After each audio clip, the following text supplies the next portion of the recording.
Hi friends, అంతా ఎలా ఉన్నారు? ప్లీజ్ లైక్ చేసి సబ్స్క్రైబ్ చేసి సపోర్ట్ చేయండి. వ్యూస్ వస్తున్నాయండి, సబ్స్క్రైబర్స్ రావట్లేదు. చాలా రోజుల నుంచి రావట్లేదండి. ప్లీజ్ సబ్స్క్రైబ్ చేసి స్టోరీ చూడండి. పార్టీ నెమ్మదిగా మరింత సందడిగా మారింది.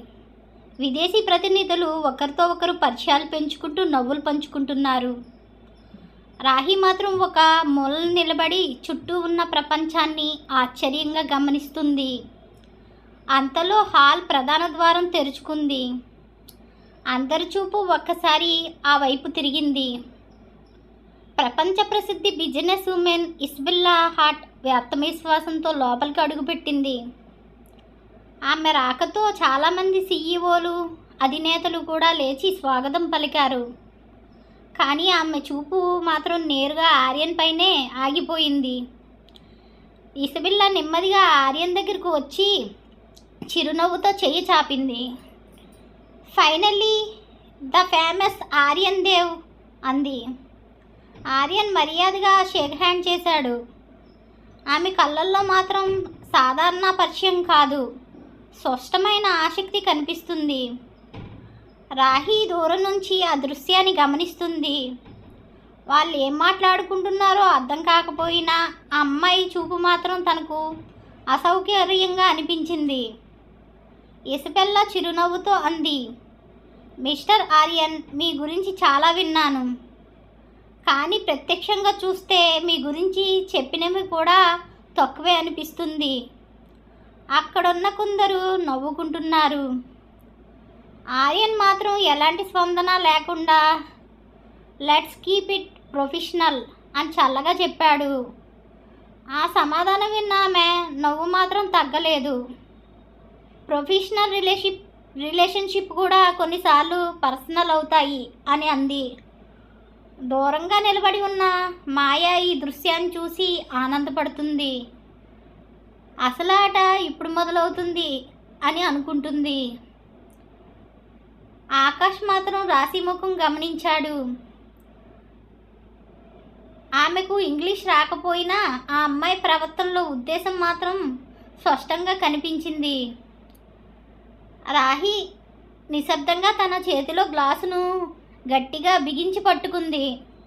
ఇస్బెల్లా ఒక్కసారి రాశి దగ్గరికి వచ్చి చిరునవ్వుతో అడిగింది, are you Aryan assistant or something special?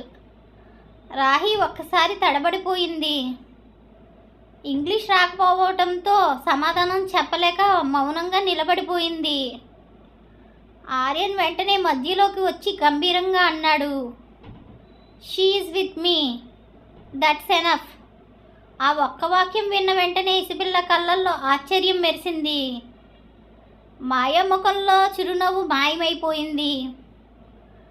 Rahi మొదటిసారి ఆర్యన్ వైపు చూసింది. అతని మాటల్లో కోపం ఉంది, కానీ అదే సమయంలో తనను ఒంటరిగా వదలబోవాలన్న భావన కూడా కనిపించింది. ఆమె గుండె వేగంగా కొట్టుకుంది. ఎందుకో తెలియదు కానీ అతని పక్కన నిలబడితే తనకు చాలా భద్రంగా అనిపించింది. అదే సమయంలో హాల్ మొత్తం చివర్లో నిలబడిన డానియల్ ఫోన్ తీసుకుని ఒక ఫోటో తీస్తున్నాడు. ఆ ఫోటోలో ఆర్యన్, రాహి, ఇస్బెల్లా ముగ్గురు ఒకే ఫ్రేమ్లో ఉన్నారు. అతని ప్రమాదకరమైన నవ్వు మెల్లగా నవ్వుతున్నాడు. ఇప్పుడు ప్రేమ కాదు, అసూయ మొదలవుతుంది. అదే వాళ్ళను విడదీసే మొదటి అడుగు. బయట పార్టీ మరింత గట్టిగా వినిపిస్తుంది. లోపల ముగ్గురు జీవితాలు మార్చే కొత్త అధ్యయనం నిశ్శబ్దంగా ప్రారంభమవుతుంది. పార్టీ మరింత ఉత్సాహంగా సాగుతుంది.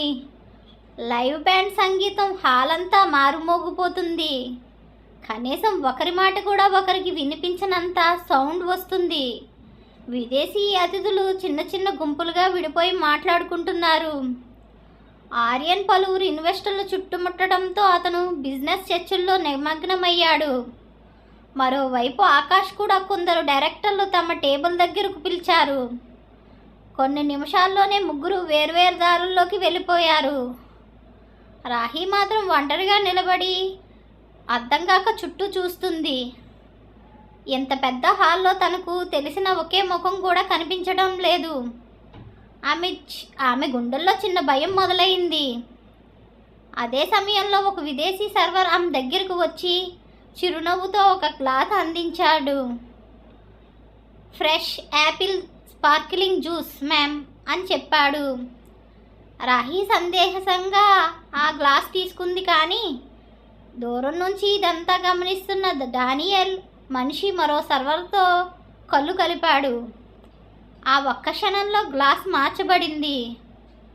రాహీకి ఏమీ తెలియలేదు.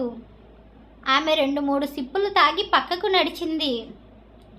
కొద్దిసేపటికే తల తిరగడం, బరువుగా అనిపించడం, అడుగులు తడబడటం మొదలవుతూ తూలుతుంది.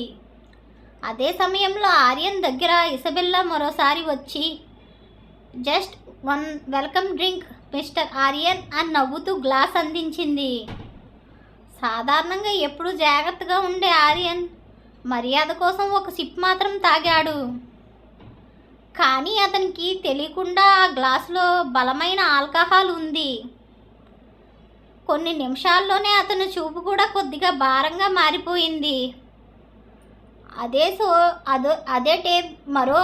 అదే సమయంలో మరో టేబుల్ దగ్గర ఉన్న ఆకాష్ను విదేశీ క్లయింట్లు టోస్ట్ చేయమని ఒత్తిడి చేశారు. అతను కూడా నిరాకరించలేక ఒక గ్లాస్ తాగాడు. పార్టీ ముగ్గురిని నెమ్మదిగా 3 వేరువేరు మూలలకు తీసుకెళ్ళింది. రాహి గోడకు ఆనుకుని నిలబడింది. ఆర్యన్ ఒక బాల్కనీ వైపు నడిచాడు.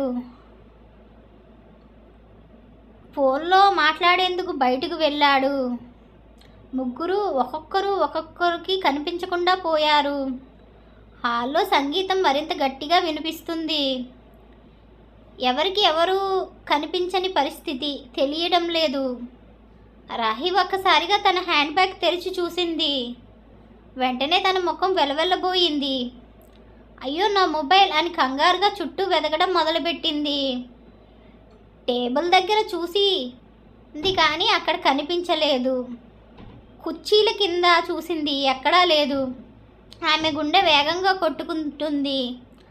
ఆమె ఫోనులో ఆమె జీవితానికి సంబంధించిన ఎన్నో జ్ఞాపకాలు, ఫోటోలు, నెంబర్లు ఉన్నాయి. ఇప్పుడు అది కనిపించట్లేదు. హాల్లో మరో చివర నిలబడిన డానియల్ చేతిలో మాత్రం అదే మొబైల్ ఉంది. అతను స్క్రీన్ ఆన్ చేసి ప్రమాదకరమైన నవ్వు నవ్వుతున్నాడు.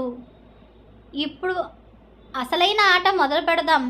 ఈ ఫోనుకు ఒక మెసేజ్ చాలు ముగ్గురు జీవితాలు మారిపోవడానికి అని నెమ్మదిగా అనుకున్నాడు. అదే సమయంలో రాహి కళ్ళల్లో భయం పెరిగిపోతుంది. ఆర్యన్ మత్తులో ఆమెను వెతుకుతున్నాడు. ఆకాష్ కూడా ఇద్దరిని వెతుక్కుంటూ హాల్ మొత్తం తిరుగుతున్నాడు. కానీ వాళ్ళ ముగ్గురికి తెలియదు. ఈ రాత్రి వాళ్ళను విడదీయటానికి వేసిన అసలు ఎత్తు ఇంకా బయటపడలేదు. స్టోరీ ఇంకా ఇంట్రెస్టింగ్గా సాగుతుందండి. Please do subscribe.